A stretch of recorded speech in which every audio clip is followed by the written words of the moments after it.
Hi everybody, welcome back to the Ben Taylor podcast, the home of marine industry insights.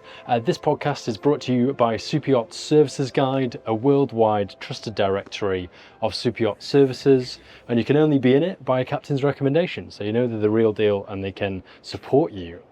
One of those companies in the directory is MedAire, which is what we're going to talk about today. We're here with the guest Emma Deal. Welcome to the podcast. Hi. Thanks for coming on. Thanks for having me. So let's have some context first. What is MedAire about? What do you guys do? Yeah, so at its core, MedAire is a travel assistance company, medical and security. So we look after around 1,400 yachts, looking after the crew and guests on board, their medical, health, mental health, and travel security as well.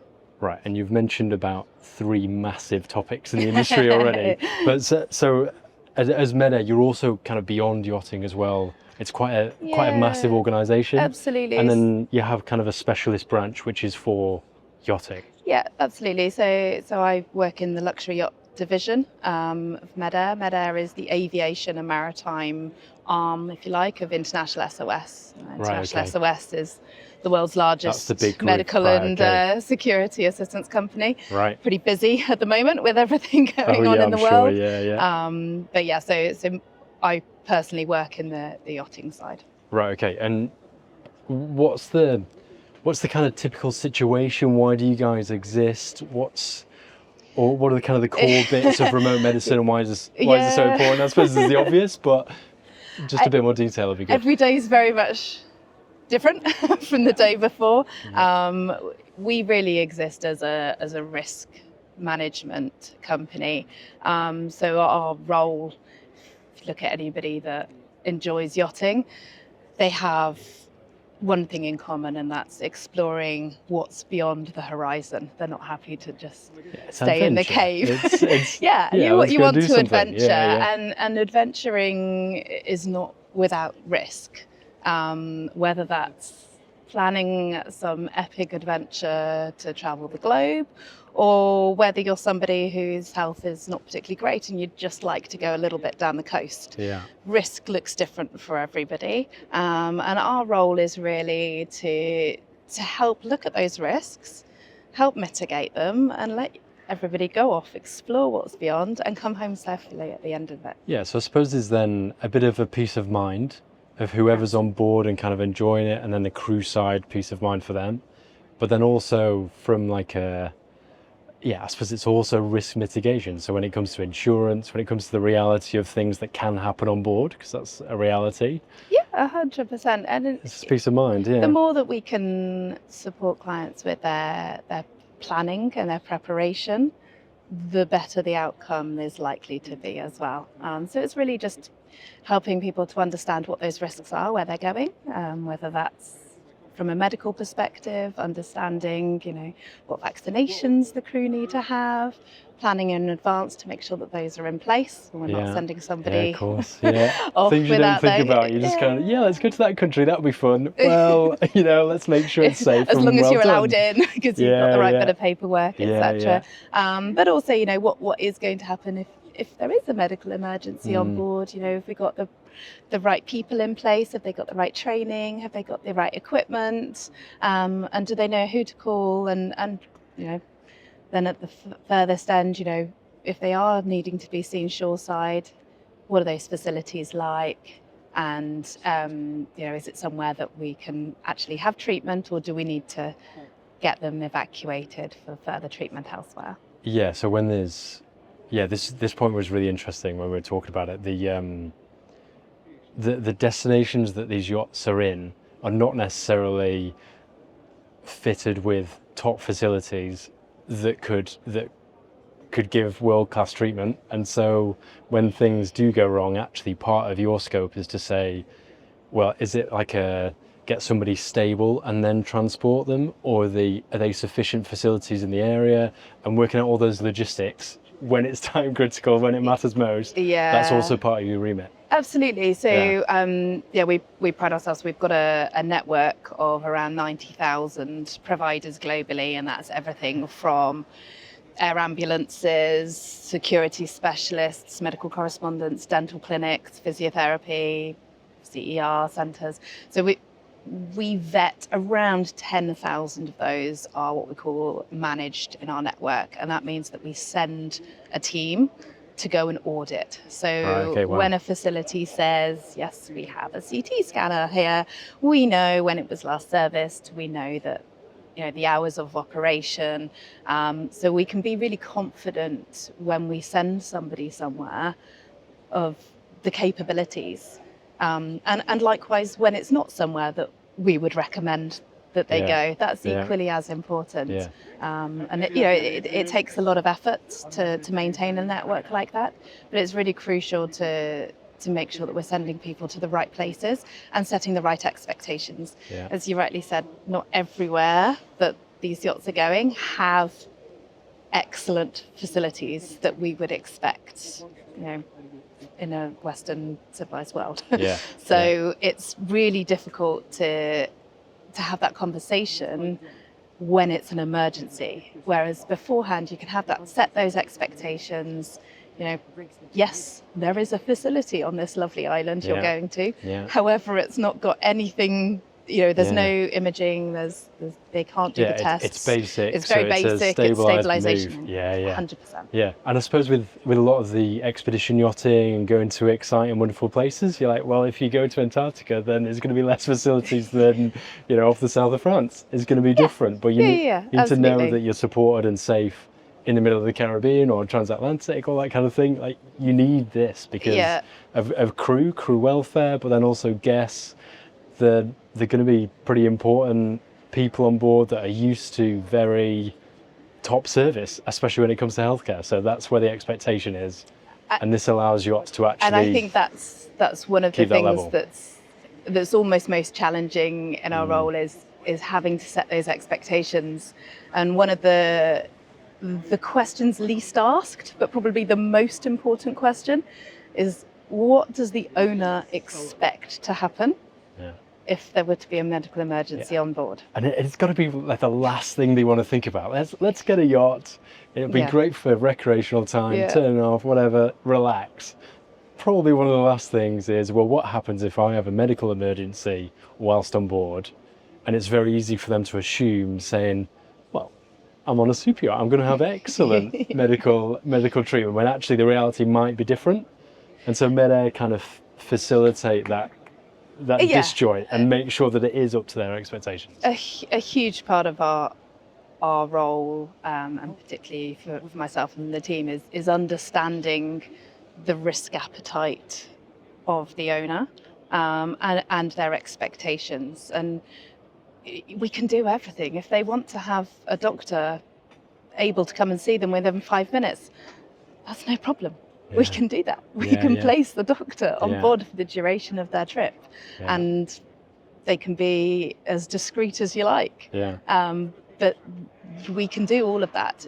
We do need to have the conversation up. There's no point at the point that they need a doctor then going, well, why have I not got a doctor here? It's about having those conversations nice and early. The earlier we have the conversation, the more we can do in advance. You know, we can put in place training programs, you know, for all of the crew. Because in most situations, it's not the most medically trained person that finds an injured or ill person. Right, because it could be anybody on board. Absolutely. You know, if a guest has slipped in the shower, it's not likely to be the captain that's popping in, and yet the captain is the most medically well trained. It could be any member of the crew, like it could be anybody. And I know there's a good story because we were preparing for the podcast, but there's a story. Obviously, we're going to keep them anonymous, but these kind of expectations of medical care on board. Can you tell us the story of the person who kind of had a lot of medical conditions ongoing? Which previously meant they had to leave the boat. It's logistically an issue, and obviously quite a pain point for them. But then as a result of your service meant that they could actually stay on board and enjoy their leisure time and just be a lot more comfortable whilst being safe and cared for medically. Yeah, absolutely. And actually, it's a year almost to the day. All right, okay. Yeah, So it was at last year's technology show. All right. We did a presentation on sort of the use of blood analyzers and other pieces of technology to provide more information to make better assessments earlier.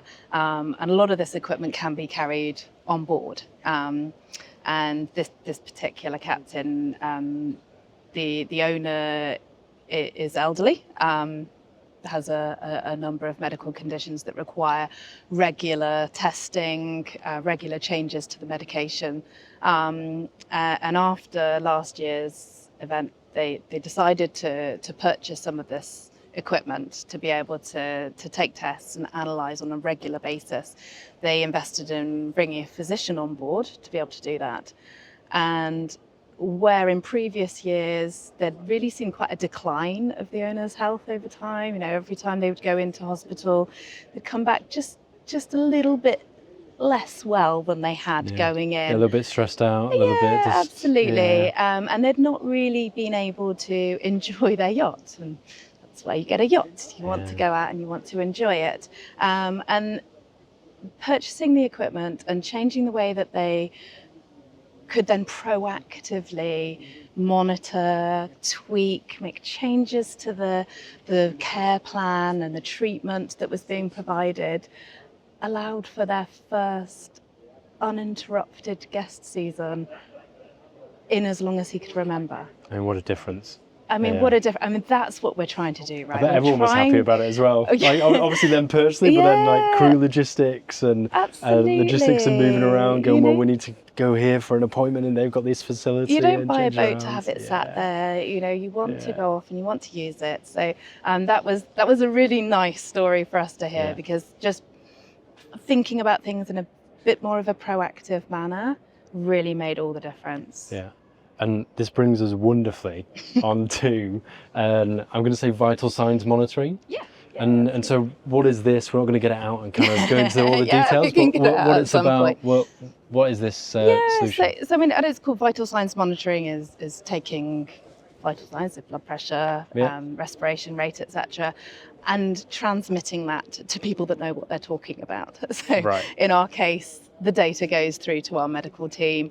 They can analyze and they can help make some more accurate decisions based on accurate information. So this isn't new. Vital signs monitoring has been around for many years, and we previously sold the Tempus IC2. That was discontinued. It's been given its end of life from February 2027. So this is really our... So the next generation is the new one. Absolutely. Right, okay, and what's great is that, whilst the Tempus was a fantastic piece of kit, it was quite big and bulky. This is a small wearable, it's very discreet, which means that you can put it on more regularly. So there may be somebody, an older guest on board, you're just not quite sure, they don't seem to be quite themselves. Yeah. This allows us to attach a nice discreet wearable monitor. They can continue with their day, they can read a book in the sunshine, they can go and watch a movie. And this is just reading. Yeah, they're still comfortable, it's not disruptive to everything else they want to do and just relaxing. Yeah, exactly. So it means that we can just get that data on an ongoing basis. And what that really helps us to do is to make decisions as to whether we need to disembark this person. Operationally, it's always challenging to try and take somebody off the boat. Yeah. And depending on where they are, we may not even want to take them off. The facilities shoreside might not be as good as they have on board in some cases. Yeah. So it's really just helping us to understand, okay, is this person safe to stay where they are? Or do we need to get them off and do we need to move to the next step? And I suppose a bit of a before and after comparison would be, there's kind of various observations made and we think this, it looks like that, okay. And rather than making decisions off that kind of description, you can actually just have hard data in real time. Is it? Yeah, real time data straight away. It's real time. So you can see, well, this is exactly what's going on. This is the state of the patient. Absolutely. So and if you consider who's taking vital signs, I mean, I don't know if you've done any first aid training, but you get taught to take a blood pressure reading, and then you don't do it for maybe a year, the chance of that being accurate is pretty slim. Yeah, especially something to constantly taking the blood pressure. Yeah, so we want to make sure that we're getting accurate information. This is all medical grade. It's exactly what you would be using in a pre-hospital setting, so ambulance services, etc. This is exactly what they would be using to assess. Our escort nurses also use this, so if we ever send any of our nurses out to escort a patient commercially, they would take this. They come with one of these and say, this is, you just put a bit of equipment on the move. They take it so that they can see exactly what's going on with their patient. Obviously flying messes with all sorts of things, so we want to make sure that we're assessing that patient throughout in case there's any change. Right, okay. And I want to get an understanding. So in terms of a plan for medical care, what does a yacht have maybe before they engage with someone like MedAire, and what do they end up with, and what's the big differences there in terms of obviously we mentioned risk mitigation, but what exactly do they have in place? What's good practice here? What should yacht management companies be concerned about and have an understanding of to make sure it's done in a pretty ideal way? It's a big question. Yeah. I think the key difference with the clients that do this well is it's all front loaded. There's a lot more planning and preparation. So it's knowing where you're going, understanding the level of healthcare, if there are any security risks in the area, knowing what to do if that changes as well. So MedAire clients have alerts, so they can sign up for alerts in the location that they're going to. Oh, right. If there was a protest going on down the road there, and my phone would be pinging now. There's a risk, avoid that. There you go. Outbreak of a certain disease. They're getting that real-time information. So I think understanding, okay, well, great, I've now got this information. What does that change? So having clear protocols that are well communicated on board. They know who to contact, when, what are the likely scenarios. So doing a bit of scenario planning, what if situations. So just understanding, okay, well, who am I going to call and what information are they going to need? Do I have everybody's visa documents? Do I have their passport information? If we need to evacuate somebody, be amazed how often that's the bit that causes the delay is, oh, well, I've got this crew member over here that's fallen off a scooter and needs to be evacuated for treatment, but their passport isn't with them. Their passport's on the boat. Okay, well, do we know where on the boat is? So it's trying to be ready for those scenarios. I think the other critical part of planning is understanding what equipment have they got available to them on board. And how to use it. You're nicely going down this list of points here. I'm going owner expectations and mapping the first response competence and having that kind of plan, escalation pathways. Okay, it's got worse. What do we do now? Medical kit governance. Have the right kit on board. None of this is rocket science, but it needs to be addressed beforehand. There is no point in getting to a medical emergency and then going, okay, let's make a plan. What do we do? So certainly, the clients that we have that really spend a lot of time on that planning, on that communication, so that everybody knows where they stand, everybody knows what they're meant to be doing, they know who they're meant to be calling. And getting some of the boring bits out the way of things like financial approval. So if somebody needs to be evacuated out of the Caribbean, we know it's going to cost upwards of 15,000, 20,000 for an air ambulance. So who do we call for that authorization? Who's able to give that? Do they realize that we could be calling at any time of day of night? Do they want to put in place something like a delegated authority? Do they just want us to crack on and do it? So it's having those conversations nice and early. We're one of the few companies that we have our own treasury. We can place guarantees of payment with providers for air ambulances, etc. Now, 10 minutes time, 10 minutes time, 10 minutes time. So from the emergency services perspective, they're happy to provide the service because they're familiar with MedAire, because you have that relationship, rather than a boat somewhere, kind of, you know, me ringing up, going, can you help? Well, there's a bit more of a question mark on the finances compared to Exactly. existing relationship all set up, kind of can all be facilitated. Exactly. Yeah. Yeah. And I want to talk about crew welfare, especially with mental health, big topic at the moment, I suppose always will be. Yeah. So what do you guys do in that space? Where are your focuses? Yeah, so we were actually pretty early on the mental health services provision. So about 11 years ago now, we realised that as employees of International SOS, we had access to an employee assistance program that offered us counselling sessions, really good. Yeah. like for us, for our family. And it occurred to us, It's like, this is quite good. this would be really good for our crew members. Yeah. Because unlike us, you know, at the end of a bad day, I get to go home and start my other job, and you know, I can decompress with my family. Well, our crew members don't have that opportunity. It's a different environment. It's quite a difficult environment from a mental health perspective. Yeah. Exactly. So we added an extension product to our membership called emotional support. Nobody talked about mental health 11 years ago. Right, It wasn't a thing.